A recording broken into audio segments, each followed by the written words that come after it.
OK, well, let's get a recap of what the government is now saying in defence of Sir Keir Starmer's decision to appoint Peter Mandelson as the US ambassador for the UK. Yes, Pat McFadden, he's the Work and Pensions Secretary. He was out today defending Keir Starmer. Let's have a listen. I think the Prime Minister's acted in good faith throughout. I think Peter Mandelson has put him in a very bad position. When more information came to light last September, he very quickly fired Peter Mandelson. He's horrified by the revelations of the past week. He's apologised to the victims of this, and rightly so. So I think, you know, we will see more when all these vetting documents are published, as I hope they are very soon. Well, there you go. The Prime Minister acted in good faith. He was lied to. Well, I'm delighted to say my special guest is, drumroll, Deputy Political Editor and also co-host of Good Afternoon Britain, Tom Harwood. Oh, Tom, it's so nice to see your smiley face. I have missed you. It's been about 5 months now, Tom. It's been about 5 months, and it is so good to see you back in the GB News studio. But a little secret, perhaps, for the audience, we did see each other about, 10 hours ago at a party in North London. So this isn't the reunion that it might be, but it is certainly an on-screen reunion, and it's great to see you back. I did take the opportunity to harass you into coming on your Sunday morning, although it is past midday now. Tom did say, no, I can't do the 11 o'clock. I'm going to be in bed. I'll do the midday. Anyway, Tom, you're here to give your political analysis. What is going on? How long does Keir Starmer have left? And who will be the next leader of the Labour Party if he indeed does go?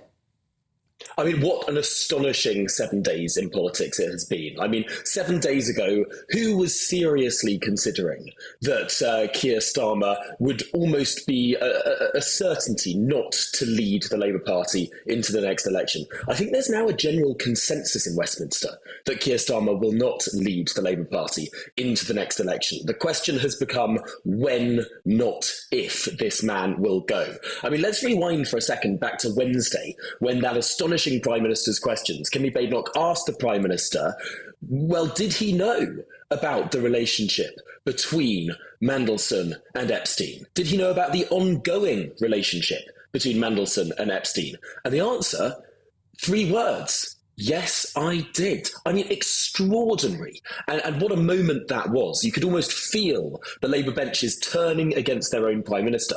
But they've got a problem. As you've been detailing throughout the programme, there is a very, very big problem. There is no clear successor. I mean, Angela Rayner is still disgraced, still has tens of thousands of pounds of unpaid tax to pay. Andy Burnham is banished from Parliament. Keir Starmer and his cronies would not allow Andy Burnham, of course, to stand in the Gorton and Denton by-election. But there's more than that too. Wes Streeting, one of the other sort of leading lights, seen to be a potential replacement. He himself was close to Peter Mandelson. I mean, it is an utter, utter mess.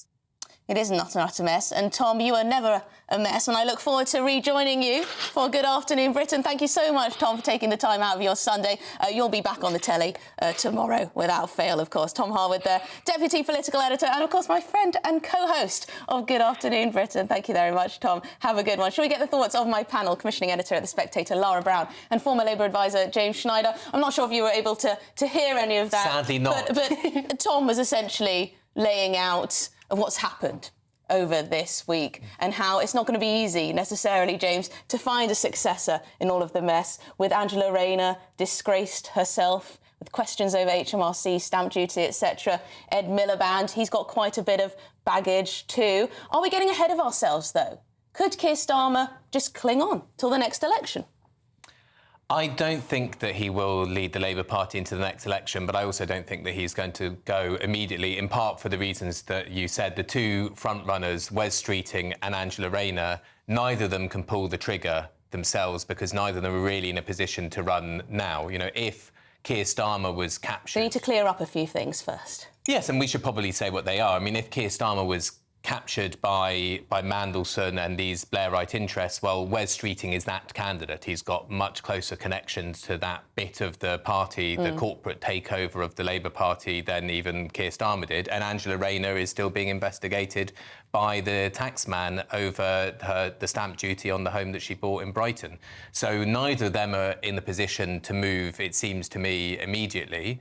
And so that gives Keir Starmer at least a little bit of space to do something. Now, who knows what he's going to do, if anything at all, but that's the next play, I think. Well, Laura, we know the Conservatives find it rather easy to switch leaders, to stick the knife in.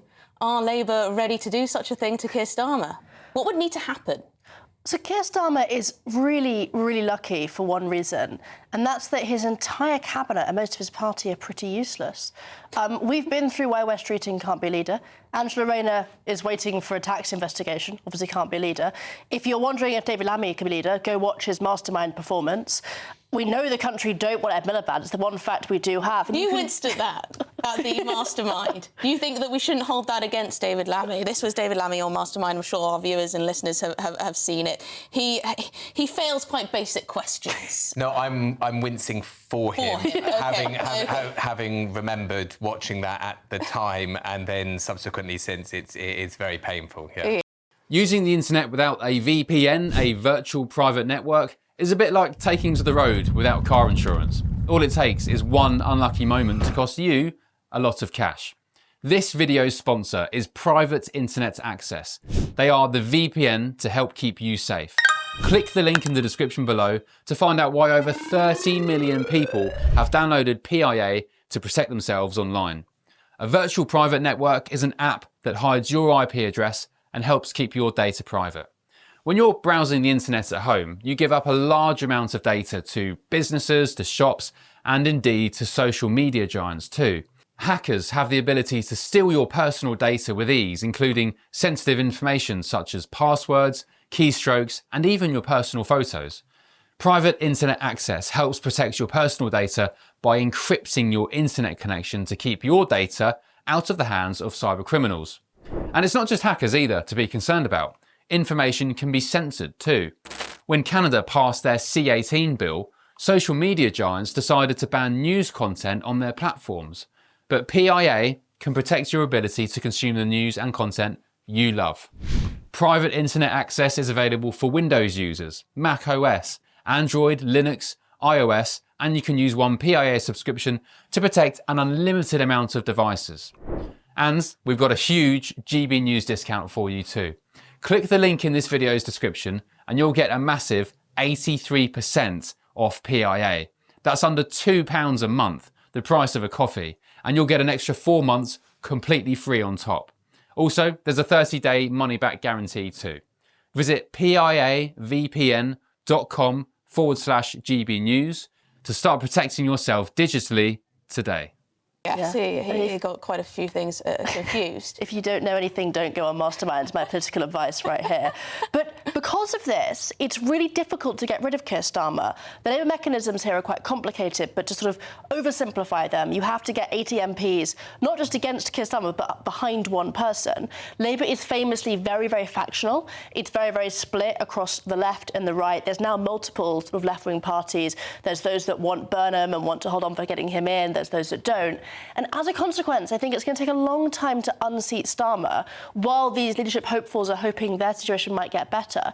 I've been saying I give him till the May locals. Coming third in the by-election, which could happen, would be really, really bad, and that might get rid of him. But I don't think he'll go over Mandelson. He should go. If he was an honourable man, he would resign, but he's not. So I think he might cling on for a few more months. Now, this money that Mandelson has received after being sacked, £55,000. Apparently. I mean, this man, now disgraced, was only in the role for about 7 months, I think, and a payout of, people are saying months' worth of salary, three months' worth of salary or something as the like, from the Foreign Office, paid for by you and I. Pat McFadden has said that they should consider him paying that back.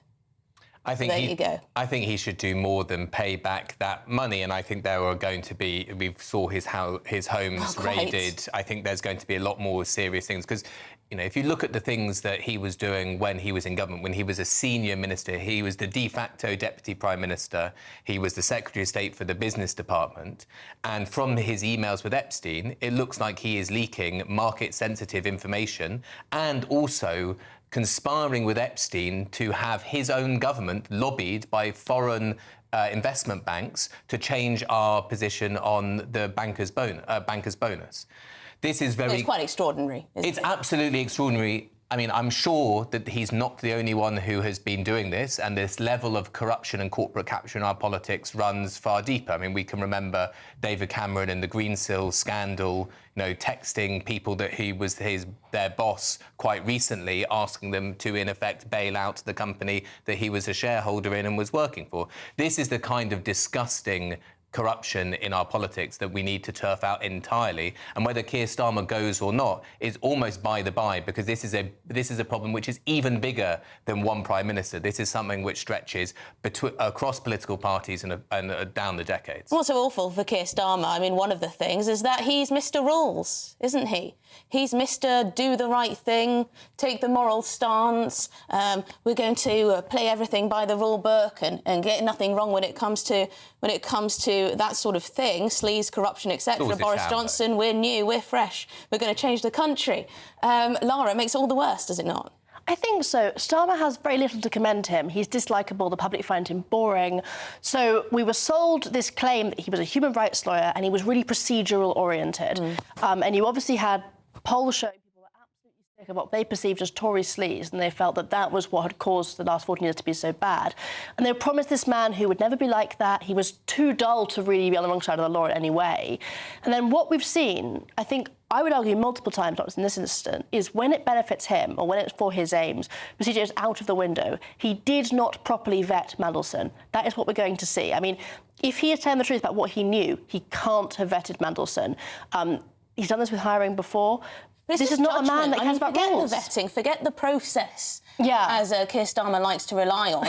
You should have just a radar over who appears a bit dodgy to the electorate. You know, who shouldn't be in such a position of power after having so many scandals in the past? I mean, you know, just a basic radar. You don't need a vetting procedure to know that, surely. Or turn around and say, Peter Mandelson is a total creep, and that's why I appointed him, because Trump is a total creep and he's great friends with Jeffrey Epstein, so I wanted to appoint these creeps together because that was the best way that we can defend ourselves against at least people would believe that, right? Precisely. I mean, it's not true, that's not what they're saying, but something like that, where you can say, the reason why I appointed this totally wrong person for this position, but I mean, it's not just that Mandelson was our ambassador to the United States. He's been a key figure in the right of the Labour Party's forcing out of the left. He was apparently vetting candidates for the 2024 general election. He's been part of this project for the whole way. He has been committed to it.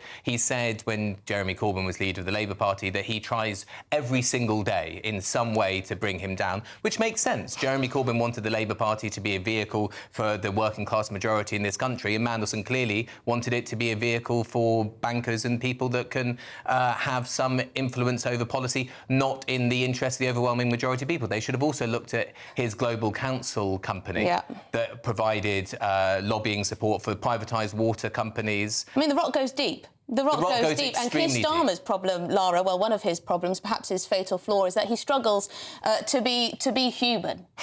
So people, they're in doubt what he says, whether he actually believes it. I mean, there is that infamous interview where he says he doesn't have a favourite when it comes to tea and coffee. He doesn't dream. He doesn't dream. He doesn't have a favourite book or poem.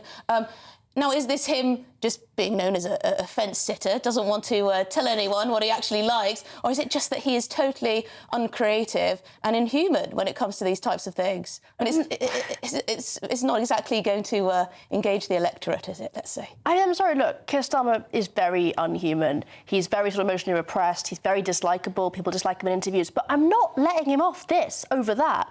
Like, the facts here are that Keir Starmer appointed someone whom he knew had a relationship with a man after he was convicted for child prostitution.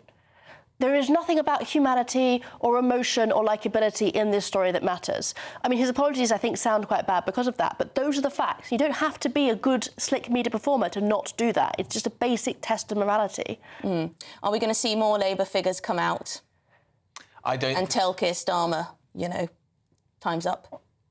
Probably, quite likely, yes. They all seem to be skirting around the issue at the moment. They're coming out bit by bit, but that's because of, as Lara was saying, the mechanism for removing the leader is you need to have 20%. It's not that complicated, but there is a particular bar. 20% of the Parliamentary Labour Party, so about 80 MPs, need to support another candidate. So that means someone needs to come out and say, yes, I am going to challenge you. They need to, John Redwood, put their head above the parapet and start a contest. And when Angela Rayner can't do that, Wes Streeting can't do that, there's this sort of phony war that is going on between them for now. So I'm sure there'll be more pressure on him this week, and he's going to have to do things this week to try to reset his government. Whether any of that makes any difference, whether anyone notices, whether the Parliamentary Labour Party cares, whether the public is listening, is a different question. Yeah, I mean, he tried to, didn't he, with, is it £800 million going to various communities, councils, neighbourhood boards to try and fix the high street and the like. I mean, is that going to be a winner for the electorate? Have people even noticed that out there, Lara? One of Keir Starmer's big problems is he sincerely believes the public is completely stupid. And you can tell in the last week of PR that he's thought, oh no, I'm being done for a sort of massive allegation of being involved with a paedophile and having a friend who did these terrible things and corruption. I'll distract everyone with putting a new bridge in their high street or giving them a few £1 million there. They'll buy that, they'll move on. Whilst I'm hammering small businesses left, right and centre. Yeah, putting pubs out of business, making hospitality impossible, crashing the economy. I mean, this is Keir Starmer all over. He thinks we can be bought off and we have to show that we can't. Well, there we go. Lara Brown and James Schneider, thank you very much indeed. Enjoy the rest of your afternoon. Now, Lord Mandelson has previously denied any wrongdoing in relation to Jeffrey Epstein. He states, I was never culpable or complicit in his crimes. Like everyone else, I learned the actual truth about him after his death. He added that he had relied on assurances of his innocence and turned out later to be horrendously false. Now, a Downing Street spokesperson also told GB News, Peter Mandelson's actions are unforgivable. He lied to the Prime Minister, hid information that has since come to light, and presented Epstein as someone he barely knew, they add. We have already strengthened the ministerial code, giving the independent advisor greater powers to launch investigations, introduced a new monthly register of gifts and hospitality, established a new ethics commission, and ensured that ministers who break the rules cannot receive severance payments. Well, there you go. Those are the rights of reply. But it is